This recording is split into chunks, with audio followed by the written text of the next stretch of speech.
السلام عليكم ورحمة الله تعالى وبركاته.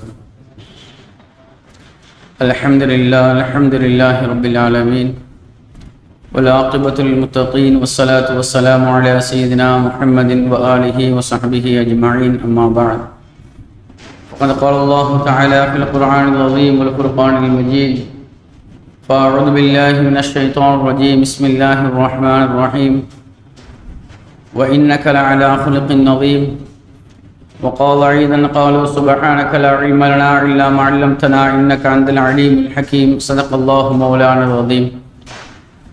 قال نبينا صلى الله عليه وسلم لا يؤمن أحدكم حتى يكون هواه تبعا لما جئت به أو كما قال عليه الصلاة والسلام. கண்ணியத்திற்குரிய அல்லாஹ்வின் நல்லடியார்களே, பாக்கியம் நிறைந்த கண்மணி நாயகம் ரசூலை கரீம் ஸல்லல்லாஹு அலைஹி வஸல்லம் அவருடைய உம்மத்தார்களே, நம் அனைவர்கள் மீதும் எல்லாஹும் வல்ல அல்லாஹ்வின் அளப்பெரும் கிருபையும் கண்மணி நாயகம் ரசூலை கரீம் ஸல்லல்லாஹு அலைஹி வஸல்லம் அவர்களுடைய நல்லாசியும் நாளை மறுமையில் அவருடைய ஷஃபாஅத்தும் நாதாக்களுடைய துஆ பரக்கத்தும் என்றென்று நம் மீது நிலவட்டுமாக. வாழும் காலமெல்லாம் இறைவனை நின்று வணங்கக்கூடிய நன்மக்களாக, வாழும் காலமெல்லாம் நம்முடைய நெற்றியை பூமியில் பதித்து சுஜூது செய்யக்கூடிய நன்மக்களாக அல்லாஹ் நம்மையும் நம்மை சார்ந்தவர்களையும் நம்மை பெற்றெடுத்த தாய் தந்தையர்களையும் நாம் பெற்றெடுத்த பிள்ளைகளையும் நமக்கு கல்வி தந்த உஸ்தாத்மார்களையும் நம்மிடம் கல்வி பெறக்கூடிய மாணவர்களையும் அல்லாஹ் ஆக்கிரல் புரிவானாக. கண்ணியத்திற்குரிய அல்லாஹ்வின் நல்லடியார்களே, சில வாரங்களாக கண்மணி நாயகம் ஸல்லல்லாஹு அலைஹி வஸல்லம் அவர்களுடைய சிறப்பை பற்றியும் நபி ஸல்லல்லாஹு அலைஹி வஸல்லம் அவர்களுடைய மேன்மையும் கண்ணியம் எவ்வளவு உயர்ந்தது என்பதை பற்றியெல்லாம் சில வாரங்களாக தொடர்படியாக நாம் பேசிக்கொண்டு வந்திருக்கின்றோம். அந்த அடிப்படையிலே சென்ற வாரம் ஒரு மனிதன் முஃமினாக ஆகுவதற்குண்டான, அவன் முழுமையான முஃமினாக உருவாக வேண்டும் என்றால் அவனிடம் இருக்க வேண்டிய பண்புகள் என்ன என்பதை ஸல்லல்லாஹு அலைஹி வஸல்லம் ஹதீஸ் சொல்லித் தரும் பொழுது, நான் எதையெல்லாம் கொண்டு வந்தேனோ, எதை நான் மார்க்கமாக உங்களுக்கு தந்தேனோ அதை உங்களுடைய மன விருப்பமாக நீங்கள் மாற்ற வேண்டும். அதை உங்கள் மனதார நீங்கள் நேசித்து அதை பின்பற்றுவதை கொண்டுதான் நீங்கள் உண்மையான முஃமினாக முடியும் என்று கண்மணி நாயகம் ஸல்லல்லாஹு அலைஹி வஸல்லம் சொன்ன ஹதீஸை சென்ற வாரம் நாம் சொல்லியிருந்தோம். அந்த ஹதீஸின் அடிப்படையில் சில விஷயங்களை நாம் சொன்னோம். உலகத்தில் வாழக்கூடிய ஒரு மனிதன், நான் நபியை நேசிக்கின்றேன், நபியினுடைய நேசம் எனக்கு இருக்கின்றது, நபியை நான் என் உயிரை விட நேசிக்கின்றேன் என்று சொல்வது பெரிதல்ல. அவன் தன்னுடைய வாழ்க்கையிலே நபி ஸல்லல்லாஹு அலைஹி வஸல்லமுடைய வாழ்வை தன் வாழ்வாக மாற்ற வேண்டும் என்பதாக சொல்லியிருந்தோம். நபி ஸல்லல்லாஹு அலைஹி வஸல்லம் எதையெல்லாம் செய்து காட்டினார்களோ அதை நம்முடைய செயலாக நாம் மாற்ற வேண்டும் என்று சொன்னோம். மிஸ்வாக்கு செய்வதில் இருந்தும், தலை மாறுவதில் இருந்தும், தாடி வைப்பதிலிருந்தும், எல்லா சுன்னத்தான செயல்பாடுகளை எல்லாம் நபி ஸல்லல்லாஹு அலைஹி வஸல்லம் எதை நமக்கு சொல்லி காட்டினார்களோ, சொல்லி தந்தார்களோ, செய்து காட்டினார்களோ அதையெல்லாம் நம்முடைய வாழ்வாக கொண்டு வர வேண்டும் என்ற செய்தியெல்லாம் சென்ற வாரங்களில் பார்த்தோம். சஹாபாக்கள் எப்படி அதை நேசித்தார்கள், நபியினுடைய நேசம் சஹாபாக்களுக்கு மத்தியில் எப்படி வெளிப்பட்டது என்ற செய்தியெல்லாம் தொடர்படியாக நாம் பேசிக்கொண்டு வந்தோம். அந்த அடிப்படையிலே இன்று நாம் பேசக்கூடிய விஷயம் என்னவென்றால், இந்த உலகத்தில் வாழக்கூடிய மனித சமூகம் இந்த உலக வாழ்விலும் ஆகிரத்திலும் மறுமையிலும் சிறந்த ஒரு வாழ்வை வாழ வேண்டும், அவன் சிறந்த வெற்றியை அவன் பெற வேண்டும் என்று சொன்னால் நாம் யாரை பின்பற்றுவது, நாம் யாரை பின்பற்ற வேண்டும் என்பதை அல்லாஹ் குர்ஆனில் அழகாக சொல்லித் தருவான். நபி ஸல்லல்லாஹு அலைஹி வஸல்லம் வாழ்வு நமக்கு ஒரு அழகிய முன்மாதிரி என்பதாக அல்லாஹ் சொல்வான். அந்த நபி ஸல்லல்லாஹு அலைஹி வஸல்லம் வாழ்வை நாம் பின்பற்றுவதன் மூலமாக உலகத்தில் எத்தனையோ தலைவர்கள் வந்திருக்கலாம், எத்தனையோ தலைவர்கள் தோன்றி இருக்கலாம். ஆனால் தோன்றிய எல்லா தலைவர்களும் என்னுடைய வாழ்வை நீங்கள் முழுமையாக பின்பற்றுங்கள் என்பதாக உறுதியாக சொல்ல முடியாது, சொல்லவில்லை. ஆனால் நான் வாழ்ந்த வாழ்வுதான் உங்களுக்கு வேண்டும், என்னை நீங்கள் பின்பற்றுங்கள் என்று கண்மணி நாயகம் ஸல்லல்லாஹு அலைஹி வஸல்லம் அவர்களை தவிர வேறு யாரும் உலகத்தில் சொன்னது கிடையாது. அவ்வளவு உயர்ந்த வாழ்க்கை இந்த உலகத்திற்கு வாழ்ந்து காட்டியவர்கள் கண்மணி நாயகம் ஸல்லல்லாஹு அலைஹி வஸல்லம். எனக்கு பின்னால் நீங்கள் வெற்றி பெற வேண்டும் என்றால் என் சுன்னத்தை நீங்கள் கடைபிடிங்கள் என்று ஸல்லல்லாஹு அலைஹி வஸல்லம் சொல்லி தந்தார்கள். குர்ஆனும் என்னுடைய சுன்னாவும் தான் உங்களுடைய வாழ்க்கையிலே உங்களை மகத்தான வெற்றியின் பக்கம் இழுத்து செல்லும் என்று உறுதிமிக்கவர்களாக உறுதியான முறையில் கண்மணி நாயகம் ஸல்லல்லாஹு அலைஹி வஸல்லம் சொல்லி தந்தார்கள்.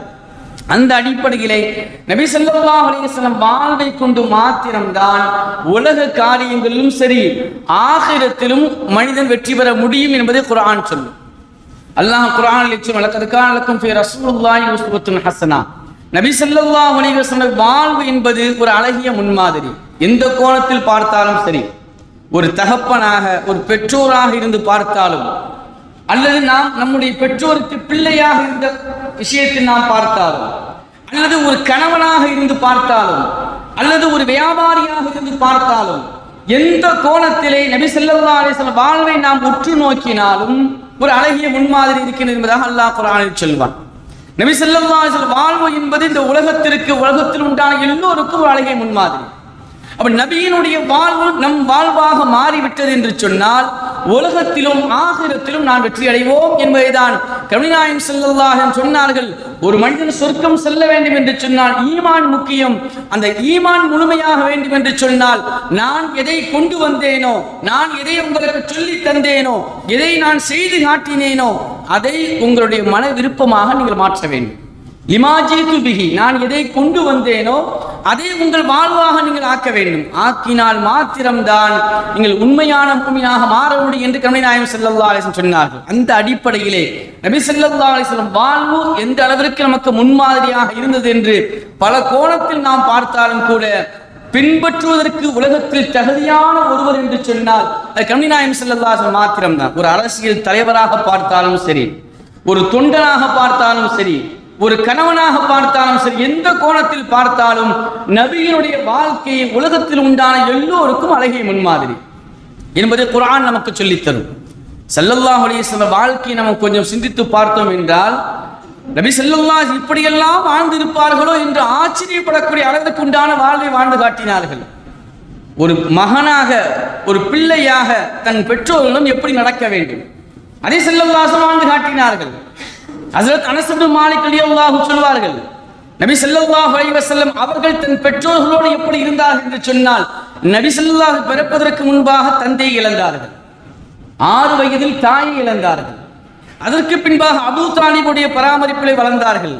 அதற்கு பின்பாக ஹலீமத்து ஸஅதியா, இப்படி ஹலீமத்து ஸஅதியா, உம்மு ஐமன் ரலியல்லாஹு தஆலா அன்ஹா, இப்படி ஒவ்வொரு தாயினுடைய வளர்ப்பில் நபி ஸல்லல்லாஹு அலைஹி வஸல்லம் வளர்ந்தார்கள். கடைசியாக அபூ தாலிபுடைய கையில் இருந்தார்கள் என்பதாக வரலாறு நிறைய நாம் படித்திருப்போம். அனஸ் இப்னு மாலிக் ரலியல்லாஹு அன்ஹு சொல்வார்கள், நபி ஸல்லல்லாஹு அலைஹி வஸல்லம் வாழ்க்கையை பார்த்து நான் ஆச்சரியமடைந்தேன். அவ்வளவு உயர்ந்த வாழ்க்கையை வாழ்ந்து காட்டினார்கள். எப்படி ஒரு பிள்ளை வாழ வேண்டும், ஒரு குழந்தை வாழ வேண்டும் என்பதற்கு, ஒரு மகன் தன் பெற்றோர்களோடு எப்படி நடக்க வேண்டும் என்பதற்கு நபி ஸல்லல்லாஹு அலைஹி வஸல்லம் வாழ்வு போதும் உலகத்தில் நாம் வெற்றி அடைந்து விடலாம். அந்த வாழ்க்கையை நபி ஸல்லல்லாஹு அலைஹி வஸல்லம் வாழ்ந்து காட்டினார்கள். தன்னுடைய வளர்ப்பு தாய் ஹஜ்ரத் உம்மு ஐமன் ரலியல்லாஹு தஆலா அன்ஹா, தன்னை வளர்த்த தாய் அவர்கள், நபியை வளர்த்தவர்கள் ஹலீமத்து ஸஅதியா என்று சொல்லக்கூடிய அந்த தாயும் வளர்த்தார்கள். அதே போன்று உம்முல் ஐமன் என்று சொல்லக்கூடிய தாயும் நபியை வளர்த்தார்கள். அனஸ் இப்னு மாலிக் சொல்வார்கள், நபி ஸல்லல்லாஹு அலைஹி வஸல்லம் அவர்கள் தாயோடு எப்படி நடந்து கொண்டார்கள் தெரியுமா? எந்த விஷயமாக இருந்தாலும், எவ்வளவு பெரிய வேலைகள் இருந்தாலும் சரிதான், நபி ஸல்லல்லாஹு அலைஹி வஸல்லம் அவர்கள் ஒவ்வொரு நாளும் அந்த தாயை சந்திக்காமல் வந்தது கிடையாது. அந்த தாயுடைய வீட்டிற்கு செல்வார்கள், அந்த தாயோடு அன்பாக பேசுவார்கள், அந்த தாய்க்கு என்ன பணிவிடை செய்ய வேண்டும் அதையெல்லாம் செய்வார்கள். செய்து முடித்து விட்டுதான் ஸல்லல்லாஹு அலைஹி வஸல்லம் அன்றைய தினத்தை கழிப்பார்கள். அந்த நிலையில் ஸல்லல்லாஹு அலைஹி வஸல்லம் இருந்தார்கள். இப்படி ஒரு நாள் இருக்கின்ற சமயத்திலே ஹஜ்ரத் உம்மு ஐமன் ரலியல்லாஹு தஆலா அன்ஹா அவர்களை சந்திப்பதற்காக வேண்டி நானும் நபி ஸல்லல்லாஹு அலைஹி வஸல்லம் சென்றோம். எப்படி நடந்து கொள்ள வேண்டும் என்ற ஒழுங்குகளை நபி ஸல்லல்லாஹு அலைஹி சொல்லித் தருகிறார்கள், ஒழுக்கத்தை சொல்லித் தருகிறார்கள். பிள்ளைகள் தன் பெற்றோர்களோடு எப்படி நடக்க வேண்டும், ஏனென்றால் நாளைக்கு உனக்கு சொர்க்கம் கிடைக்க வேண்டும் என்றால், சொர்க்கத்தினுடைய வாழையை நுகர வேண்டும் என்று சொன்னால் உன் தாயினுடைய காலடியில் இருக்கின்ற ஸல்லல்லாஹு அலைஹி சொல்லித் தந்தார்கள். உன் பெற்றோருடைய பொருத்தத்தில் அல்லாஹுடைய பொருத்தத்தை நீ பெற முடியும் என்று ஸல்லல்லாஹு அலைஹி வஸல்லம் சொல்லித் தந்தார்கள். உன் தாயினுடைய சந்தோஷத்தில் தான் அல்லாஹுடைய சந்தோஷம் இருக்கின்றது என்பதாக நபி ஸல்லல்லாஹு அலைஹி வஸல்லம் சொல்லித் தந்தார்கள். எனவே அந்த நபி ஸல்லல்லாஹு அலைஹி வஸல்லம் சொன்னது மாத்திரமல்ல, தன் வாழ்வில் எப்படி வாழ்ந்து காட்டினார்கள் என்பதை ஹஜ்ரத் அனஸ் இப்னு மாலிக் ரலியல்லாஹு அன்ஹு சொல்வார்கள். ஒரு நாள் நாங்கள் உம்மு ஐமன் ரலியல்லாஹு தஆலா அன்ஹா அவர்களை சந்திப்பதற்காக நபியோடு சென்றேன். நபி ஸல்லல்லாஹு அலைஹி வஸல்லம் சென்றார்கள். அந்த தாயினுடைய வீட்டிற்குள் நுழைந்தவுடன் அனுமதி கேட்டு உள்ளே வருகிறார்கள். வந்தவுடன் அந்த தாய் தன்னுடைய வளர்ப்பு மகனான நபி ஸல்லல்லாஹு அலைஹி வஸல்லம் பார்த்து ரொம்ப சந்தோஷம் அடைந்தார்கள். சந்தோஷம் அடைந்த அந்த தாய் தன் மகனுக்காக வேண்டி குடிப்பதற்கு ஏதாவது கொடுக்க வேண்டுமே என்பதற்காக வேண்டி ஒரு பாத்திரத்தில் குடிபானத்தை கொண்டு வந்தார்கள். அது பாலாகவும் இருக்கலாம், அது வேறு ஏதாவது இருக்கலாம். நபி ஸல்லல்லாஹு அலைஹி வஸல்லம் குடிப்பதற்காக வேண்டி ஓடோடி வருகிறார்கள். வந்து தன்னுடைய மகனிடம் கொடுக்கின்றார்கள். வளர்ப்பு மகனான ஸல்லல்லாஹு அலைஹி வஸல்லம் கையில கொடுக்கிறாங்க. ஸல்லல்லாஹு அலைஹி வஸல்லம் வாங்கல. தன் கையை ஸல்லல்லாஹு கீழே போட்டவர்களாக இருந்தார். உம்மு ஐமன் அவர்கள் மறுபடியும் நீட்டுகிறார்கள். நபி ஸல்லல்லாஹு அலைஹி வஸல்லம் வாங்கவில்லை. ஹஸரத் அனஸ் இப்னு மாலிக் ரலியல்லாஹு சொல்கின்றார்கள், அந்த ஹதீஸுடைய விளக்கத்தை அவர்கள் சொல்லும்போது சொல்கிறார்கள், ஒருவேளை நபி ஸல்லல்லாஹு அலைஹி வஸல்லம் அன்று நோன்பாக இருந்திருக்கலாம், ஆகையால் வாங்காமல் இருந்தார்கள். அல்லது நபி ஸல்லல்லாஹு அலைஹி வஸல்லம் முன்பாக ஏதாவது வயிறு நிரம்ப உண்ணு இருக்கலாம், குடித்திருக்கலாம். எனவே எனக்கு இன்று இந்த பானத்தின் பக்கம் தேவையில்லை என்பதற்காக நபி ஸல்லல்லாஹு அலைஹி வஸல்லம் வாங்காமல் இருந்தார்கள். இப்போ உம்மு ஐமன் மறுபடியும் கொடுக்குறாங்க. ஸல்லல்லாஹு அலைஹி வஸல்லம் வாங்காத பொழுது உம்மு ஐமன் ரலியல்லாஹு தஆலா அன்ஹா எப்படி நடந்து கொண்டார்கள் தெரியுமா? நபியை பார்க்கவில்லை. இந்த உலகத்தார்களுக்கெல்லாம் நபியாக அனுப்பப்பட்டவர் என்று ஸல்லல்லாஹு அலைஹி வஸல்லம் பார்க்கவில்லை. தான் வளர்த்த மகன் என்பதாக பார்த்தார்கள்.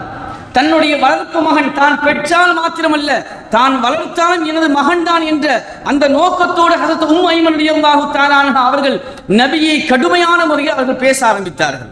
ஒரு பெற்றோர் தன் பிள்ளை தன்னுடைய சொல்லை கேட்கவில்லை என்றால் எப்படி ஒரு தாய் தன் பிள்ளையோடு பேசுவார்களோ, எப்படி தன்னுடைய கோபத்தை வெளிப்படுத்துவார்களோ, தன்னுடைய கோபத்தை எல்லாம் எப்படி வெளிப்படுத்த முடியுமோ அந்த அளவுக்கு வெளிப்படுத்தினார்கள் உம்மு ஐமன் ரலியல்லாஹு தஆலா அன்ஹா. அனஸ் இப்னு மாலிக் ரலியல்லாஹு சொல்கின்றார், நான் கூட இருந்தேன். அப்படி கோபத்தை வெளிப்படுத்தினார்கள். ஆனால் வெளிப்படுத்தினாலும் கூட ஸல்லல்லாஹு அலைஹி வஸல்லம் அவர்கள் எப்படி ஒரு பிள்ளை நடக்க வேண்டும் என்று வாழ்ந்து காட்டினார்கள் தெரியுமா? அந்த உம்மு ஐமன் அவர்கள் கோபப்படக்கூடிய நேரத்திலும் கூட ஸல்லல்லாஹு அலைஹி வஸல்லம் தன்னுடைய 2 கைகளும் கட்டியவர்களாக, தலையை குனிந்தவர்களாக, காது தாழ்த்தி தன் தாய் திட்டுவதை ஏசுவதை அவர்கள் கேட்டுக்கொண்டே இருந்தார்கள். ஒரு வார்த்தையும் கூட ஸல்லல்லாஹு அலைஹி வஸல்லம் நிமிர்ந்து பார்க்கவில்லை. அந்த தாய் எவ்வளவு பேச வேண்டும் அவ்வளவு பேசி முடித்து விட்டு அந்த விளக்கம் சொல்லும் போது அனஸ் இப்னு மாலிக் சொல்வார்கள், கடைசியா இதை பிடி என்பதாக கையில் கொடுத்தார்கள். ஸல்லல்லாஹு அலைஹி வஸல்லம் வாங்கிக் கொண்டார்கள். இந்த விஷயத்தை சொல்லிவிட்டு அனஸ் ரலியல்லாஹு சொல்வார்கள், ஒரு குழந்தை தன் பெற்றோர்களோடு எப்படி நடக்க வேண்டும் என்பதை நபியை கண்டு நான் பார்த்து கொண்டேன். என் வாழ்விலே நபி ஸல்லல்லாஹு அலைஹி வஸல்லம் அவர்களை போன்று ஒரு அழகிய முன்மாதிரியை நாம் பார்க்க முடியாது என்பதாக அனஸ் இப்னு மாலிக் ரலியல்லாஹு சொல்லித் தருகின்றார் என்று சொன்னால், நம்முடைய வாழ்விலே சொர்க்கத்தை ஆசைப்படுகின்றோம். சொர்க்கத்தை அல்லாஹ்வின் பக்கத்தில் வைத்திருக்கின்றான். ஸல்லல்லாஹு அலைஹி வஸல்லம் சொன்னார்கள், ஒவ்வொரு மனிதனுடைய காலையிலே எழுந்தவுடன் 2 வாசல்கள் சொர்க்கத்துடைய வாசலை அல்லாஹ் திறந்து வைத்திருக்கின்றான் என்பதாக ஸல்லல்லாஹு அலைஹி வஸல்லம் சொன்னார்கள். சஹாபாக்கள் கேட்டார்கள், 2 வாசல் என்ன என்பதாக கேட்டார்கள். உன்னுடைய தாயந்தியர்கள் அவர்களின் முகத்தோடு, அவர்களை சந்தோஷமான மகிழ்ச்சியான முகத்தோடு அவர்கள் நீங்கள் பார்த்தால், அவர்களோடு பேசினால் சொர்க்கத்தினுடைய 2 வாசல்களை அல்லாஹ் உனக்கு திறந்து விடுவான் என்பதாக கண்நாயகம் ஸல்லல்லாஹு அலைஹி வஸல்லம் சொன்னார்களே. அந்த சொன்னது மாத்திரமல்ல, தன் பெற்றோர்கள் விஷயத்திலே தன்னை பெற்ற தாய் அல்ல, தன்னை வளர்த்த தாய் உம்மு ஐமன் ரலியல்லாஹு தஆலா அன்ஹா அவரிடம் நபி ஸல்லல்லாஹு அலைஹி வஸல்லம் வாழ்ந்து காட்டினார்கள். இன்னைக்கு நம்முடைய நிலை, நம்மில் சிலர்களுடைய நிலை எப்படி தெரியுமா? பெற்றாலும் கூட அவர்களுக்கு நாம் செய்ய வேண்டிய கடமைகளில் குறைவுடையவர்களாக வாழ்ந்து கொண்டிருக்கிறோம். நம்மில் சிலர்கள் பெற்றோருக்கு செய்ய வேண்டிய கடமைகள் குறை. உணவு விஷயமாக இருக்கட்டும், உடை விஷயமாக இருக்கட்டும், இருக்கும் இடம் விஷயமாக இருந்தாலும் சரிதான், நான் மாத்திரம் பார்க்க வேண்டும் என்பதாக எண்ணக்கூடியவர்கள் நிரம்ப உண்டு. ஏன் நான் பார்க்க வேண்டும்? என்னோடு பிறந்தவர் அவருக்கும் உரிமை உண்டு, அவனும் பார்க்க வேண்டும் என்பதாக தன் பெற்றோரை உதாசீனப்படுத்தக்கூடிய, கேவலமாக கருதக்கூடிய காலகட்டத்தில் இன்று நம்மில் சென்று வாழ்ந்து கொண்டிருக்கிறார். ஆனால் ஸல்லல்லாஹு அலைஹி வஸல்லம் சொர்க்கத்தை ஆசைப்படக்கூடிய, நீ எவ்வளவுதான் இரவு நின்று வணங்கினாலும் சரிதான், இவ்வளவுதான் நோன்பு நோற்றாலும், சதக்காக்கள் நிரம்ப செய்தாலும் சரிதான், உன்னுடைய பெற்றோர் பொருத்தம் இல்லாமல் நீ சொர்க்கத்தினுடைய வாடையை நுகர முடியாது என்று ஸல்லல்லாஹு அலைஹி வஸல்லம் சொல்லித் தந்தார். அப்போ ஒரு பிள்ளையாக தன் பெற்றோரும் எப்படி நடக்க வேண்டும், அழகிய முன்மாதிரியாக ஸல்லல்லாஹு அலைஹி வஸல்லம் வாழ்ந்து காட்டினார்கள். ஏன் தன் மனைவியோடு, தன் பிள்ளைகளோடு ஸல்லல்லாஹு அலைஹி வஸல்லம் இப்படி சொன்னார்கள். பஷீர் என்று சொல்லக்கூடிய பஷீர் இப்னு நுஅமான் இப்னு பஷீர் என்று சொல்லக்கூடியவர்களை பார்த்து ஸல்லல்லாஹு அலைஹி வஸல்லம் சொன்னார்கள், யா பஷீர் வஅதி இத்தகுல்லாஹ வஅதிலு ஃபீ அவுலாதிக்கும், உங்களுடைய பிள்ளைகள் விஷயத்தில் அல்லாஹ்வை நீங்கள் பயந்து கொள்ளுங்கள். ஒரு தகப்பனாக நீ எப்படி வாழ வேண்டும், உன் வாழ்வு எப்படி இருக்க வேண்டும் என்பதையும் ஸல்லல்லாஹு அலைஹி வஸல்லம் சொன்னார்கள். நீதமாக நடந்து கொள்ளுங்கள். உங்களுக்கு அல்லாஹ் 2 குழந்தைகளை தந்தானா, அந்த 2 குழந்தைகள் விஷயத்தில் மீதத்தை கடைபிடிக்க வேண்டும் என்று ஸல்லல்லாஹு அலைஹி வஸல்லம் ஒரு பெற்றோராக நீ எப்படி வாழ வேண்டும் என்ற வாழ்க்கையை நமக்கு சொல்லித் தந்தார்கள். அதே போன்று கணவனாக, சிறந்த கணவனாக எப்படி வாழ்வது, அதுவும் ஸல்லல்லாஹு அலைஹி வஸல்லம் முன்மாதிரியாக இருந்தார்கள். ஸல்லல்லாஹு அலைஹி வஸல்லம் ஹதீஸில் இப்படி சொல்வார்கள், ஹியாருக்கும் லினிசாஇஹிம், உங்களில் சிறந்தவர்கள் யார் தெரியுமா? உங்களில் சிறந்தவர் யார் தெரியுமா? உங்கள் மனைவியிடம் யார் சிறந்தவர்களோ அவர்கள் தான் என்று ஸல்லல்லாஹு அலைஹி வஸல்லம் சொன்னார்.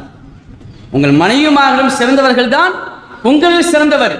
இன்னொரு ஹதீஸ்ல சொன்னார்கள், கைருக்கும் கைருக்கும் லி அஹ்லி வ அனா கைருல் லி அஹ்லி. உங்கள் குடும்பத்திலே சிறந்தவர் நீங்கள் சிறந்தவனாக இருந்தீர்கள் என்று சொன்னால் நீங்கள் தான் மக்களில் சிறந்தவர், என் குடும்பத்தில் நான் சிறந்தவன் என்பதாக ஸல்லல்லாஹு அலைஹி வஸல்லம் சொன்னார். அப்போ ஒரு கணவனாக இருந்து எப்படி வாழ வேண்டும்? தன் மனைவியை அடிமையாக எண்ணக்கூடாது, தன் மனைவியை அடிமைத்தனத்தோடு நடந்துவிடக் கூடாது. அவளுக்கு உண்டான உரிமைகளையும் அவளுக்கு உண்டான கடமைகளையும் நீ எப்படி நிறைவேற்ற வேண்டும் என்று ஸல்லல்லாஹு சொல்லி தந்தார். ஆயிஷா நாயகி சொல்வார்கள், ஸல்லல்லாஹு வாழ்க்கை எப்படி தெரியுமா? ஆயிஷா நாயகி அவர்கள் சொல்லும்போது நிறைய ஹதீஸ்களை சொல்வார்கள். ஸல்லல்லாஹு எங்க வீட்டுக்கு வந்தாங்கன்னு சொன்னா மற்ற கணவன்மார்கள் வீட்டுக்குள்ள வரும்பொழுது மனைவிமார்களுடைய நிலை வேறு போன்று இருக்கும். ஆனால் எம்பெருமான் ஸல்லல்லாஹு எங்கள் வீட்டுக்குள் நுழைந்தார்கள் என்று சொன்னால் அவர்கள் வரக்கூடிய சப்தம் எங்களுக்கு கேட்காது. அவர்கள் விழித்திருக்கக்கூடியவர்கள் காதில் விழுவதை போன்று சலாம் சொல்வார்கள். அனுமதி கேட்டு விட்டு வீட்டிற்குள் வருவார்கள். வந்த நபி ஸல்லல்லாஹு அலைஹி வஸல்லம் அவர்கள் என்னோடு சேர்ந்து எனக்கு உண்டான வேலைகளோடு அவர்கள் எனக்கு தொடர்போடு என்னோடு உண்டான வேலைகள் அவர்கள் ஒத்தாசையாக உதவியாக இருப்பார்கள். இருப்பது மாத்திரமல்ல, நான் தண்ணீர் தேவை என்று சொன்னால் எனக்கு தண்ணீர் எடுத்து தருவார் நபி ஸல்லல்லாஹு அலைஹி வஸல்லம். நான் சமைப்பதற்கு எனக்கு உதவியாக இருப்பார் நபி ஸல்லல்லாஹு அலைஹி வஸல்லம். இது மாத்திரமல்ல, ஸல்லல்லாஹு அலைஹி வஸல்லம் ஆடை கிழிந்திருந்தாலும் கூட தானே அவர்கள் தைப்பார்கள் ஆடைகளை. செருப்பு அறுந்திருந்தாலும் கூட தான் தன்னுடைய கையினால் தன்னுடைய செருப்பை தைப்பார்கள். ஒரு சாதாரண மனிதனாக எப்படி ஒரு கணவன் தன் மனைவியோடு வாழ வேண்டுமோ அந்த வாழ்க்கையை நபி ஸல்லல்லாஹு அலைஹி வஸல்லம் வாழ்ந்து காட்டினார்கள் என்பதா ஹஜ்ரத் ஆயிஷா ரலியல்லாஹு தஆலா அன்ஹா சொல்லி தருவார்கள். ஸல்லல்லாஹு அலைஹி வஸல்லம் வஃபாத்துடைய நேரம், மர்துல் மௌத் நெருங்கி விட்டது, கடுமையான நோய்வாய்ப்பட்ட நேரம். ஸல்லல்லாஹு அலைஹி வஸல்லம் அவர்கள் சஃபர் மாதத்தினுடைய கடைசியிலே ஸல்லல்லாஹு அலைஹி வஸல்லம் நெருக்கம், மௌத்துடைய நெருக்கம், நோய் வருகின்றது. அந்த நேரத்திலே ஸல்லல்லாஹு அலைஹி வஸல்லம் அவர்கள் தன்னுடைய மனைவிமார்கள் எல்லோரையும் அழைத்தார்கள். எல்லா மனைவிகளையும் அழைத்தார்கள். அழைத்து விட்டு சொன்னார்கள் நபி ஸல்லல்லாஹு அலைஹி வஸல்லம், ஐன அன கதன், நாளைக்கு நான் எங்கே இருப்பேன் என்பதாக கேட்டார்.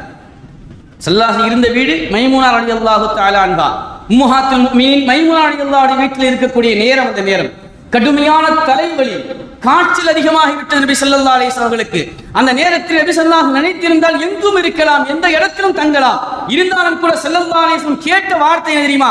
எல்லா மனைவிமார்களும் அழைத்தார்களாம். மனைவிமார்கள் அனைவரும் ஒன்று கூட்டிவிட்டு ஸல்லல்லாஹு அலைஹி வஸல்லம் கேட்டார்கள், ஐன அன கதன், நாளைக்கு நான் எங்கே இருக்க வேண்டும், யாருக்கு நான் உரிமை பெற்றிருக்கின்றேன், யாருடைய வீட்டில் நான் தங்க வேண்டும் என்பதாக நபி ஸல்லல்லாஹு அலைஹி வஸல்லம் கேட்கின்றார்கள். நபி ஸல்லல்லாஹு அலைஹி வஸல்லம் கேட்ட விஷயத்தை மனைவிமார்கள் விளங்கிட்டாங்க. ஏன்னா மற்ற மனைவிமார்களை விட ஆயிஷா நாயகி சிறு வயதுடையவர்கள். எனவே நபி ஸல்லல்லாஹு அலைஹி வஸல்லம் அவர்களுக்கு ரொம்ப பிடித்தமானவர்கள். எனவே நபி ஸல்லல்லாஹு அலைஹி வஸல்லம் அவர்களுக்கு உதவியாக ஒத்தாசையாக இருக்கக்கூடியவர்கள் ஆயிஷா ரலியல்லாஹு தஆலா அன்ஹா அவர்கள் தான் என்பது எல்லா மனைவிமார்களுக்கும் தெரியும். எல்லோரும் ஒன்று சேர்ந்து சொன்னார்கள், யா ரசூலல்லாஹ், நாங்கள் சொல்கின்றோம், உங்களுக்கு அனுமதி தருகின்றோம், நீங்கள் அன்னை ஆயிஷாவுடைய வீட்டில் தங்கிக் கொள்ளலாம் என்பதாக சொன்னார்கள். அதற்கு பின்பாக தான் நபி ஸல்லல்லாஹு அலைஹி வஸல்லம் நடக்க முடியாமல் ஃபதுல் இப்னு அப்பாஸ் ரலியல்லாஹு தஆலா அன்ஹு அவர்களையும் ஹஜ்ரத் அலி இப்னு அபீ தாலிப் ரலியல்லாஹு தஆலா அன்ஹுடைய இரண்டு நபர்களுடைய தோள் புஜத்தின் மீது தன் கைகளை போட்டவர்களாக அன்னை ஆயிஷா ரலியல்லாஹுடைய வீட்டுக்கு வந்தார்கள் என்பதாக வரலாறு சொல்லும். இங்க நபி ஸல்லல்லாஹு அலைஹி வஸல்லம் நமக்கு முன்மாதிரியாக வாழ்ந்து காட்டினார்கள். உங்கள் மனைவிமார்களிடம் அவர்களுக்கு உண்டான உரிமை விஷயத்திலே அவர்களும் எதை கேட்க வேண்டுமோ, எப்படி நீங்கள் நடக்க வேண்டுமோ, அந்த உரிமைகளையும் கடமைகளையும் சரியாக நிறைவேற்றக்கூடியவனாக நீங்கள் இருக்க வேண்டும் என்பதை நபிநாயகம் ஸல்லல்லாஹு அலைஹி வஸல்லம் வாழ்வு நமக்கு ஒரு அழகிய முன்மாதிரி.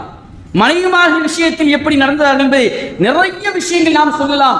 ஸல்லல்லாஹு அலைஹி வஸல்லம் நிரம்ப சொல்லி தருவார்கள். உங்கள் மனைவியுடைய சந்தோஷத்தில் நீங்கள் இருக்க வேண்டும், உங்களுடைய சந்தோஷம் உங்கள் மனைவிக்கு வேண்டும் என்பதாக நபிநாயகம் ஸல்லல்லாஹு அலைஹி வஸல்லம் நிரம்ப ஹதீஸில் நமக்கு சொல்லி தருவார்கள். அப்போ ஒரு குடும்ப தலைவனாக எப்படி நீங்கள் வாழ வேண்டும், அழகிய முன்மாதிரி நபியுடைய வாழ்க்கை. அதே போன்று ஸல்லல்லாஹு அலைஹி வஸல்லம் அவர்கள் தனக்கு கீழ் உள்ளவர்களிடம், தன்னிடம் வேலை செய்யக்கூடியவர்களாக இருந்தாலும் சரிதான், தனக்கு பணியாளராக இருந்தாலும் சரிதான், உயர்ந்த பதவியில் நாம் அமர்ந்திருந்தாலும் கூட அவர்களோடு நீ எப்படி நடந்து கொள்ள வேண்டும் என்பதற்கு ஒரு அழகிய முன்மாதிரியாக ஸல்லல்லாஹு அலைஹி வஸல்லம் வாழ்ந்து காட்டினார். ஸல்லல்லாஹு அலைஹி வஸல்லம் வாழ்க்கை நிரம்ப சொல்லலாம்.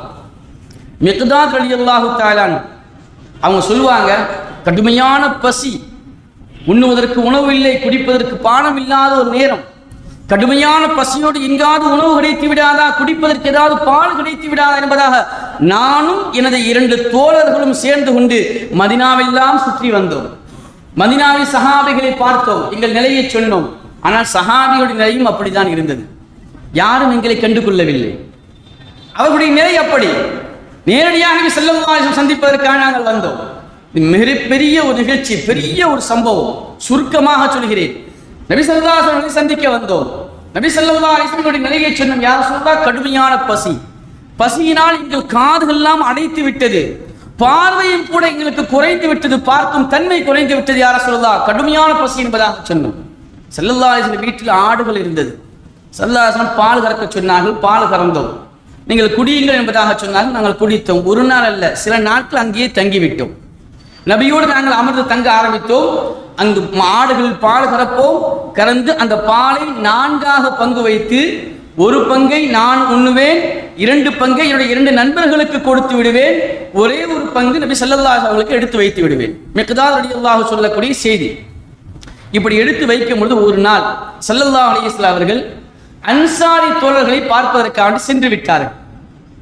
சென்ற ஸல்லல்லாஹு அலைஹி வஸல்லம் அவர்கள் வருவதற்கு நேரமாகிவிட்டது. என்னுடைய 2 நண்பர்களும் அவர்களுடைய பாலை குடித்து விட்டு உறங்கி விட்டார்கள். நானும் எனது பாலை அருந்து விட்டேன். ஒரே ஒரு பாத்திரத்தில் நபி ஸல்லல்லாஹு அலைஹி வஸல்லம் பால் எடுத்து வைக்கப்பட்டிருக்கிறது. அப்பொழுது என்னுடைய உள்ளத்தில் ஒரு எண்ணம் வந்தது. நபி ஸல்லல்லாஹு அலைஹி வஸல்லம் அன்சாரிகளை பார்க்க போயிருக்கின்றார்கள். அன்சாரிகள் நபி ஸல்லல்லாஹு அலைஹி வஸல்லம் கவனித்து தான் அனுப்புவார்கள், வெறுமனே அனுப்ப மாட்டாங்க. நல்ல ஒரு விருந்து கொடுத்து தான் அனுப்புவார்கள் என்பதாக என் மனது சொன்னதன் காரணத்தினால் இருந்த அந்த பாலை நானே குடித்து விட்டேன். பால் முழுவதும் குடித்து பாத்திரத்தை கீழே வைக்கும் பொழுது என்னுடைய மனதிலே இன்னொரு எண்ணம் தோன்றியது. நபி அவர்கள் உணவு உண்ணாமல் எதுவும் குடிக்காமல் வந்திருந்தால் நாம் என்ன செய்வது? வருவார்களை, வந்து பாத்திரத்தை திறந்து பார்த்தால் பால் இல்லை என்று சொன்னால், கடுமையான பசியின் காரணத்தினால் நபி அவர்கள் நமக்கு எதிராக துஆ செய்து விடுவார்களோ என்ற ஒரு பயம் என்னுடைய உள்ளத்தில் வந்தது. அந்த பயத்திலே நான் படுக்க முடியாமல் என்னுடைய நண்பர்கள் எல்லாம் உறங்கிவிட்டார். எனக்கு உறக்கம் வரவில்லை. நேரம் ஆகிக்கொண்டே இருக்கின்றது. என்னிடம் ஒரே ஒரு போர்வை இருந்தது. அந்த போர்வையை கொண்டு நான் மூடினால், தலையை மூடினால் கால் தெரியும், காலை மூடினால் தலையை தெரியும். என் தலையை மாத்திரம் மூடிக்கொண்டேன். நபி ஸல்லல்லாஹு அலைஹி வஸல்லம் உள்ளே வருகிறார்கள், சலாம் சொன்னார்கள். விழித்து இருப்பவர்களுக்கு பதில் சலாம் சொல்லக்கூடிய நிலைக்கு உண்டான ஒரு சப்தத்தோடு சலாம் சொல்கிறார்கள். சொல்லிவிட்டு ஸல்லல்லாஹு அலைஹி வஸல்லம் மஸ்ஜித் நபியிற்குள் நுழைந்தார்கள், தொழுதார்கள். தொழுது விட்டு நாங்கள் தங்கியிருக்கக்கூடிய அறைக்கு வருகிறார்கள். வந்த ஸல்லல்லாஹு அலைஹி வஸல்லம் அவர்கள் தன்னுடைய பாத்திரத்தை திறந்து பார்த்தார்கள். ஆனால் அங்கு குடிப்பதற்கு பால் இல்லை. எனக்கு பயம், இப்பொழுது ஸல்லல்லாஹு அலைஹி வஸல்லம் நமக்கு எதிராக துஆ செய்ய போகிறார்கள் என்ற பயத்தோடு நான் என்ன செய்ய போகின்றேன் என்பதாக எண்ணிக்கொண்டிருக்கும் பொழுது நபி ஸல்லல்லாஹு அலைஹி வஸல்லம் அவர்கள் தன்னுடைய பார்வையை வான் நோக்கினார்கள். 2 கைகளையும் ஸல்லல்லாஹு அலைஹி வஸல்லம் உயர்த்தினார்கள். உயர்த்தி விட்டு சொன்னார்கள், அல்லாஹும்ம அத்இம் மன் அத்அமனி வஸ்கி மன் சகானி. யா அல்லாஹ், யார் எனக்கு உணவு தந்தார்களோ அவர்களுக்கு நீ உணவளிப்பாயாக, யார் எனக்கு குடிப்பதற்கு நீர் கொடுத்தார்களோ அவருக்கு நீர் புகட்டுவாய் என்று ஸல்லல்லாஹு அலைஹி வஸல்லம் துஆ செய்தார்கள். பதுவா செய்யவில்லை, துஆ செய்து படுத்து விட்டார்கள். எனக்கு மனசு பொறுக்க முடியவில்லை. உடனே கத்தி எடுத்துக்கொண்டு ஆடை அறுப்பதற்காக நான் சென்றேன். அங்கே ஆடு அறுப்பதற்கு போனால் 3 ஆடுகளும் பால் அப்படி சுரந்து நிற்கின்றது. அதை கறக்க வேண்டிய ஒரு நிலையில் இருக்கிறது. அறுக்க முடியாது என்பதற்கான ஒரு ஆட்டிலிருந்து பாலை கடந்து நபி ஸல்லல்லாஹு அலைஹி வஸல்லம் கையில் கொடுத்து குடியுங்கள் யாரா சொல்லலான்னு சொல்லி குடித்தார்கள். 2வது குடியுங்கள் என்றே குடித்தார்கள். 3வது குடியுங்கள் என்று சொல்லும் பொழுது எனக்கு போதும், நீ குடி என்பதாக சொன்னார்கள். குடித்து முடித்து விட்டு பாத்திரத்தை கீழே வைத்து விட்டு மிக்தாத் ரலியல்லாஹு சொல்றார்கள், நான் விழுந்து சிரிக்க ஆரம்பித்தேன். நான் சிரிக்க ஆரம்பித்ததோடு ஸல்லல்லாஹு அலைஹி வஸல்லம் சொன்னார்கள், மிக்தாதி உன்னுடைய கீழ் ஆடையை சரியாக கட்டிக்கொள் என்று ஸல்லல்லாஹு சொன்னார்கள். அந்த அளவிற்கு நான் சிரிக்க ஆரம்பித்தேன், விழுந்து சிரிக்க ஆரம்பித்தேன். ஸல்லல்லாஹு அலைஹி வஸல்லம் நிறுத்திவிட்டு கேட்டார்கள், ஏன் இப்படி சிரிக்கின்றாய் என்பதாக கேட்கும் பொழுது, யா ரசூலல்லாஹ், இப்படியெல்லாம் நடந்தது, இப்படியெல்லாம் நீங்கள் எனக்கு எதிராக துஆ செய்வீர்களோ என்று நான் பயந்தேன். ஆனால் எனக்கு நீங்கள் துஆ செய்தீர்கள் யா ரசூலல்லாஹ், இது போதும் என்பதாக சொல்லும்போது ஸல்லல்லாஹு அலைஹி சொன்னார்கள், மிக்தாதே, நீங்கள் தவறு செய்து விட்டீர்கள். இந்த விஷயத்தை முன்னால் நீங்கள் சொல்லி இருந்தால் நம்முடைய 2 நண்பர்களையும் எழுப்பி அவர்களுக்கும் கொடுத்திருக்கலாமே என்று ஸல்லல்லாஹு அலைஹி சொன்னார். இந்த ஹதீஸை சொல்லக்கூடிய இமாம்கள் நமக்கு விளக்கம் சொல்லுவார்கள். இந்த நிகழ்ச்சியை சொல்லக்கூடிய முஹத்திஸீன்கள் ஸல்லல்லாஹு அலைஹி வஸல்லம் அவர்களுக்கு எதிராக துஆ செய்திடுவா என்று பயப்படக்கூடிய நேரத்திலே தனக்கு இல்லாவிட்டாலும் கூட யாருக்கும் எதிராக நபி ஸல்லல்லாஹு அலைஹி வஸல்லம் கை நீட்டியது கிடையாது. யாரும் ஸல்லல்லாஹு அலைஹி வஸல்லம் கையால் அடித்தது கிடையாது. யாரையும் ஸல்லல்லாஹு அலைஹி வஸல்லம் தெரிந்து திட்டியது கிடையாது. எனவே நபி ஸல்லல்லாஹு அலைஹி வஸல்லம் வாழ்க்கையை நீங்கள் எடுத்து பார்த்து என்று சொன்னால், உலகத்திலும் ஆகிரத்திலும் நீங்கள் வெற்றி பெற வேண்டும் என்று சொன்னால், நபி ஸல்லல்லாஹு அலைஹி வஸல்லம் வாழ்க்கை ஒரு அழகிய முன்மாதிரி என்பதை அவர்களுடைய கடைசி நேரம் நமக்கு சொல்லித்தரும். ஸல்லல்லாஹு அலைஹி வஸல்லம் வஃபாத்திற்கு 4 நாட்களுக்கு முன்பாக, மரணத்தினுடைய நேரம் நெருங்கி வருகிறது. 4 நாட்களுக்கு முன்பாக ஸல்லல்லாஹு அலைஹி வஸல்லம் மஸ்ஜித் நபிக்கு வந்தார்கள். லொஹருக்கு முன்பாக, லொஹர் நேரத்திற்கு முன்பாக வந்து ஸல்லல்லாஹு அலைஹி வஸல்லம் கேட்ட வார்த்தை என்ன தெரியுமா? சஹாபாக்கள் எல்லாம் கூடியிருக்கின்றார் நபியை பார்த்து சந்தோஷத்திலே. நபி ஸல்லல்லாஹு அலைஹி வஸல்லம் எல்லாம் இருக்கின்றார்கள் என்று எல்லோரும் பார்த்து கொண்டிருக்கும் பொழுது மெம்பரு மேல் அமர்ந்த ஸல்லல்லாஹு அலைஹி வஸல்லம் சொன்ன முதல் வார்த்தை என்ன தெரியுமா? ஸல்லல்லாஹு அலைஹி வஸல்லம் சொன்னார்கள், ஒமன் குந்து ஜலத்து லஹு லஹ்ரா ஃபஹாதா லஹ்ரி ஃபல்யஸ்தகிது மின்ஹு. உங்களை யாராவது ஒருவர் நான் தெரியாம அடிச்சிருந்தேனா, நான் ஏதாவது ஒரு செயல் செய்யும் போது உங்கள் மீது அடி விழுந்திருந்தால் இப்பொழுது என்னுடைய முதுகை நான் காட்டுகின்றேன், நீங்கள் அடித்துக் கொள்ளுங்கள். ஸல்லல்லாஹு அலைஹி வஸல்லம் சொன்ன வார்த்தை 4 நாளுக்கு முன்பாக, வஃபாத்திற்கு 4 நாளுக்கு முன்பாக ஸல்லல்லாஹு அலைஹி வஸல்லம் சொன்னார், என்னை நீங்கள் அடித்துக் கொள்ளுங்கள். ஒமா குந்து ஷத்தந்து இர்லன், யாரையாவது ஒருவரை நான் திட்டி இருந்தால் ஃபஹாதா இர்தி ஃபல்யஸ்தகிது மின்ஹு, இதை நான் இருக்கின்ற என்னை திட்டிக் கொள்ளுங்கள் என்று ஸல்லல்லாஹு அலைஹி வஸல்லம் கேட்டார். அப்பொழுதுதான் அந்த சபையில் இருந்த ஒரு சஹாபி எழுந்தார்களாம். எழுந்து கேட்டார்களாம், யா ரசூலல்லாஹ், நீங்கள் என்னிடம் 3 திர்ஹம் நீங்கள் கடனாக வாங்கியிருந்தீர்கள் யா ரசூலல்லாஹ், அந்த கடனை எனக்கு நீங்கள் திருப்பி தர வேண்டும் என்பதாக கேட்கும்போது ஸல்லல்லாஹு அலைஹி வஸல்லம் ஃபضل இப்னு அப்பாஸ் ரலியல்லாஹு அன்ஹு அழைத்து சொன்னார், யா ஃபضل, இவருக்கு நீங்கள் கொடுத்து விடுங்கள் என்பதாக ஸல்லல்லாஹு அலைஹி வஸல்லம் சொன்னார். இங்க நான் சொல்ல வரக்கூடிய விஷயம், கடைசி நேரத்திலும் கூட தன்னால் யாரும் பாதிக்கப்பட்டு விடக்கூடாது. நாளை மறுமையிலே ரப்பை நான் சந்திக்கின்ற சமயத்திலே எனக்கு இவர் இப்படி செய்தார் என்று யாரும் சொல்லிவிடக்கூடாது. நான் அல்லாஹ்வை சந்திக்கும் பொழுது ஒரு மனமகிழ்ச்சியோடு சந்திக்கக்கூடியவனாக வாழ வேண்டும் என்று உலகத்தில் வாழக்கூடிய ஒவ்வொரு மனிதனுக்கும் அழகிய முன்மாதிரியாக நபி ஸல்லல்லாஹு அலைஹி வஸல்லம் வாழ்ந்து காட்டினார்கள். எனவே நபியை நாம் பிரியப்படுகின்றோம் என்று சொல்வது பெரிதல்ல, நபியினுடைய வாழ்வு நம்முடைய வாழ்வாக மாற வேண்டும். அதுதான் நபி ஸல்லல்லாஹு அலைஹி வஸல்லம் நாம் பிரியப்படுவதனுடைய முழுமையான பிரியம் என்பதில் சந்தேகமல்ல. அல்லாஹு தஆலா அந்த பாக்கியத்தின் அனைவருக்கும் தந்தல் புரிவானாக என்று துஆ செய்தனாக உரையை முடித்துக் கொள்கிறேன். அஸ்ஸலாமு அலைக்கும் வரஹ்மத்துல்லாஹி வபரகாத்துஹு.